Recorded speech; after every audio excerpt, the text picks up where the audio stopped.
Hello সবাইকে। আপনারা দেখতে পাচ্ছেন আমরা কি সুন্দর করে আমাদের বুটিক রুমের এই শোকেসটাকে সাজিয়ে ফেলেছি। তো আপনাদের যদি এই সাজানোটা ভালো লেগে থাকে বা আপনারা যদি এইভাবে সাজাতে চান তাহলে কিন্তু অবশ্যই এই ভিডিওটা আগে দেখতে থাকুন। এটা আমাদের কিন্তু একটা ছোট্ট পুরনো কেবিনেট। তো এটাকে একেবারেই আমাদের বুটিক রুমে সেভাবে মানাচ্ছিল না। তো চলুন দেখে নিই এটাকে কিভাবে আমরা আকর্ষণীয় করে তুললাম। প্রথমেই আপনারা দেখতে পাচ্ছেন লোকাল মার্কেট থেকে কেনা এই টেবিল টপ কভারটা আমি পেতে নিয়েছি। তো চলুন এবার দেখি আর কি কি রাখছি। প্রথমেই এই ফ্লাওয়ার ভাসটা আর এই ফুলটা আমরা দিয়ে সাজিয়ে নিলাম। এটা কিন্তু আমরা অনলাইন থেকে কিনে ফেলেছি। চলুন দেখে নিই এবার নেক্সট কি উপকরণ আসছে। ওয়াও, এই পটচিত্র করা হাড়িগুলো কিন্তু ইকো পার্কের হস্তশিল্প মেলা থেকে কিনেছি।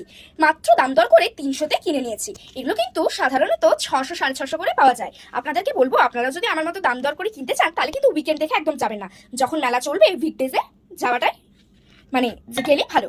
দেখুন এই পাখাটাও কিন্তু আমি হস্তশিল্প মেলা থেকে কিনে ফেলেছি। ওয়াও, আর এই পাখাটা তো দারুণ ডিজাইনার। এই পাখাটা কিন্তু আমার বেশ প্রিয়। এটাও ওখান থেকে কেনা, মাত্র 25 টাকা লেগেছে। তো এই ডেকোরেশনটা যদি আপনাদের ভালো লেগে থাকে অবশ্যই কিন্তু কমেন্ট করবেন। ও আচ্ছা, এই ঘোড়াটাও ছিল। ওয়াও, এটা কিন্তু আমাদের ঘরেই ছিল, একটা অন্য জায়গায় রাখা ছিল, সেখান থেকে এনে আমরা এখানে দিয়েছি। তো এই ডেকোরেশন যদি আপনাদের ভালো লেগে থাকে আবারও বলবো, নিশ্চয়ই কমেন্ট সেকশনে জানাতে ভুলবেন না।